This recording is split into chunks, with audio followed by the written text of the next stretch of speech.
Here's a question for you. Does an overdue lunch bill count as child abuse? A proposed New Jersey law by Assemblywoman Pam Lampett would bar school districts from reporting parents to the state for abuse or neglect when their child has an overdue student lunch bill. Some districts serve children with overdue lunch bills tuna or peanut butter and jelly sandwiches until their account is in good standing. Districts have the right to refuse students any lunch if their account is overdue. Department of Children and Families says the state has a statute that defines child abuse or neglect, but owing money to the school does not qualify as abuse or neglect.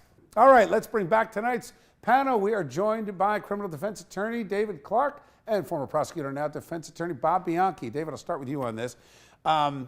It doesn't seem that we need a new law if the Department of Families is already saying this is not abuse. To the extent that a law will make it clear that your child being poor isn't a crime or a neglect in and of itself, then that new law could help, because you don't want kids to go to the one place they should be able to be treated equally, school, and then suddenly be treated unequally and given a lesser lunch. So right away, David's talking class warfare. Bob, let me go to you and ask you, if parents have a pattern of not paying the bill and the kids are going hungry, that there could be something wrong at home. Why not give the schools the power to at least look into something? Yeah, that's a really good point, Bill. But I think what this legislation is trying to say is that the mere fact that can't afford the bill doesn't mean the kids aren't being fed. But to your point, the law also says if you believe that they're malnourished or not being fed at home, that could be an area of neglect. And let's not forget the legal terminology. Neglect means an impairment of the physical well-being, mental or emotional well-being of that child.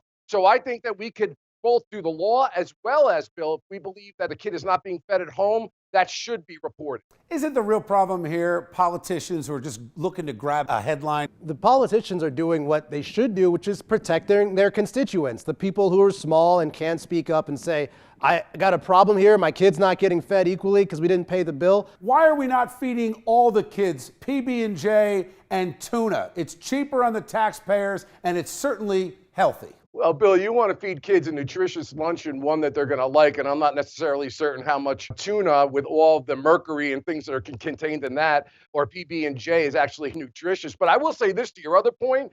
Trust me, as the head prosecutor of a county, do politicians pander to the public to pass laws that we later have to deal with that are ridiculous? Answer, YES. All right, we're going to leave it right there. Thanks, Bob. Thanks, David.